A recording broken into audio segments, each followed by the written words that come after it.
José Luis Espert con nosotros. En un ratito vamos a estar hablando del presupuesto con José Luis Espert, diputado nacional por Avanza Libertad. Pero, Espert, ¿cómo le va? Sí. Buenas noches.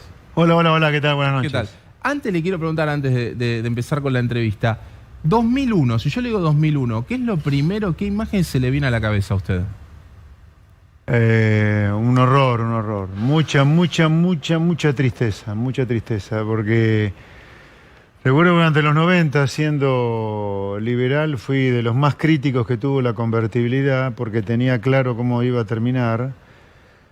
Y por lo tanto, ese pronóstico, esa premonición que se haya cumplido, en lugar de hacerme sentir cómodo profesionalmente, me hizo muy mal, porque tenía la sensación de que podía terminar en algo horrible, por las consecuencias sociales y políticas que iba a tener la bomba económica que se estaba armando, ¿no? A veces es al revés lo que ocurre, pero la bomba económica que se armó durante esa década de deuda pública externa, más atraso cambiario, más dolarización de depósitos, era inevitable que trajera consecuencias sociopolíticas muy severas.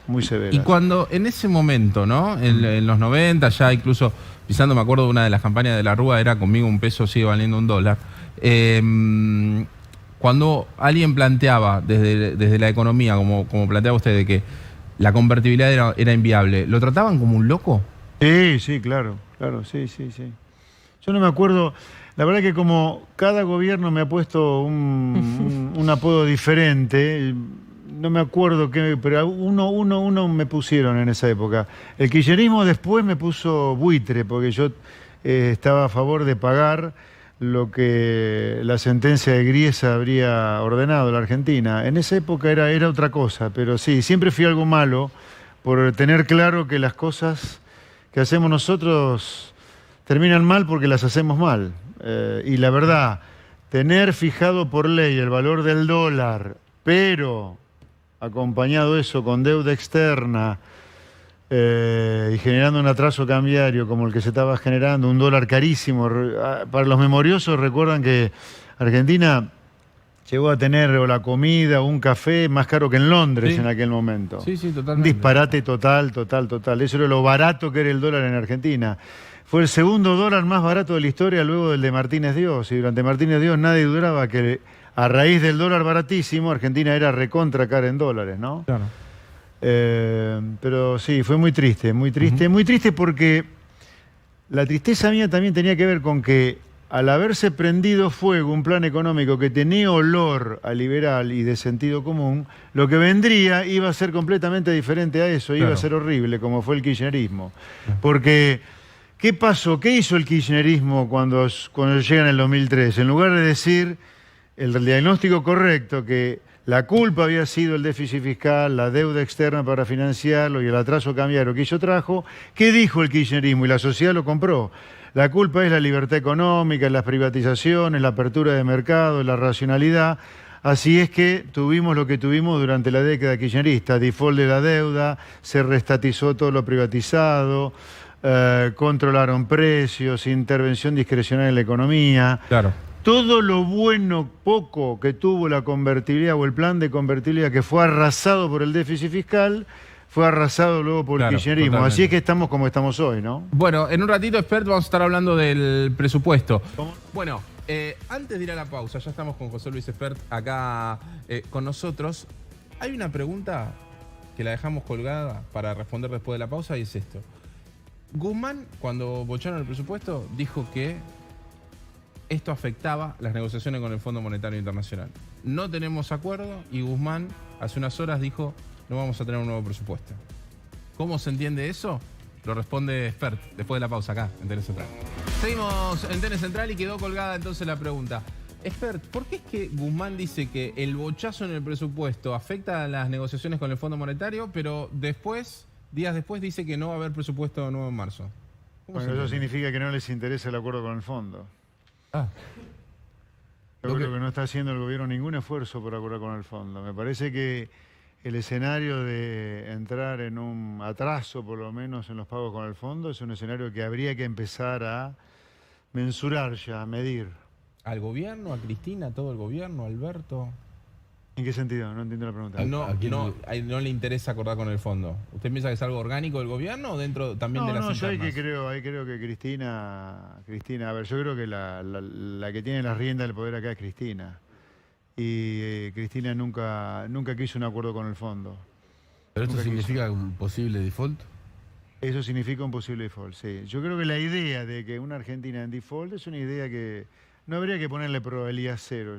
Ya, a esta altura, no hay que ponerle probabilidad Eso, cero. si posiblemente ocurrir, ¿cuándo sería? ¿Cuándo es el pago? Y no, bueno, los pagos son grandes ahí, son abril, mayo del año que viene, mitad de año, ponerle que después del segundo semestre sería ya que es ostensible que Argentina no paga, si es que no paga, ¿no? Yo no digo que vaya a ocurrir, pero la frase de Guzmán es medio premonitoria, ¿no? Porque si vos decís, por no tener presupuesto, no hay acuerdo con el fondo, y después decís, no voy a tener presupuesto nuevo.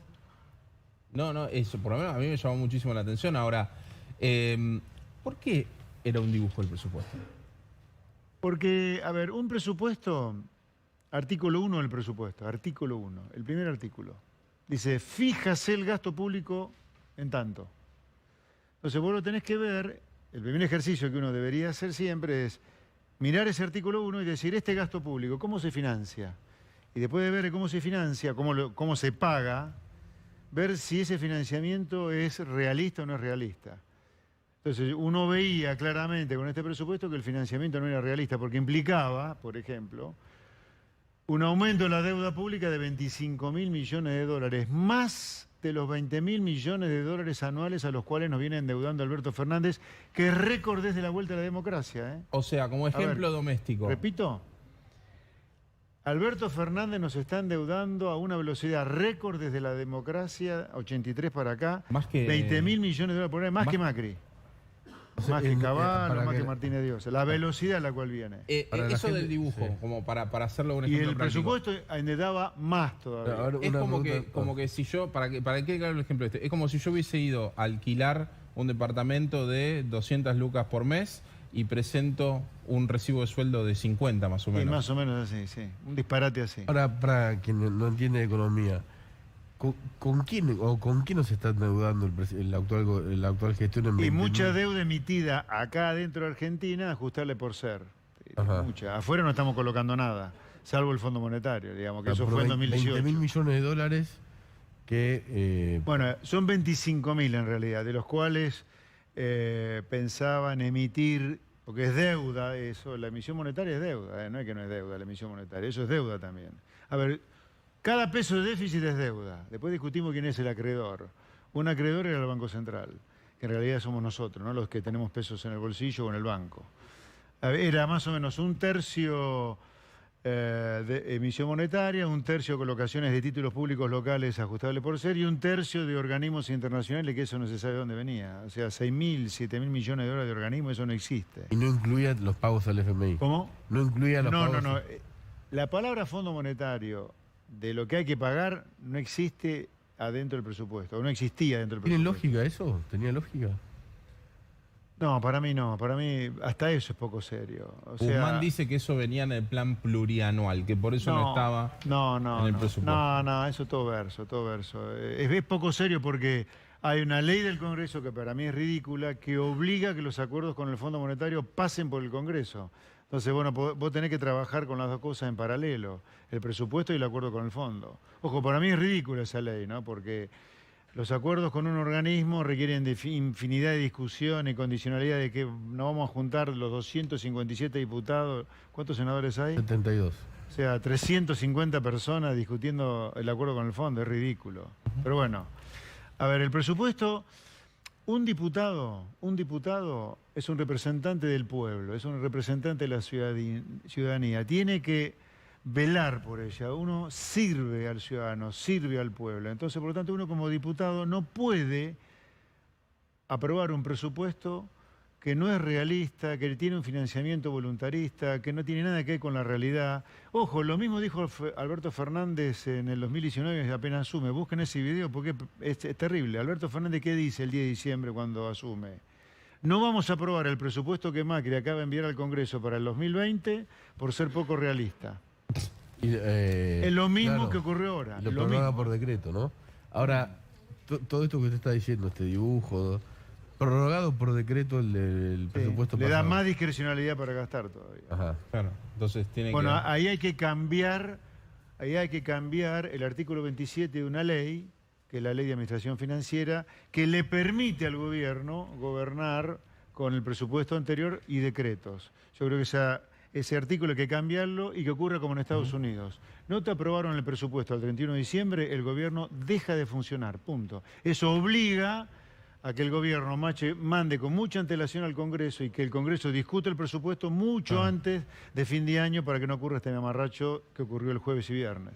Expert, gracias por la Un visita. placer, buenas noches. Buenas noches.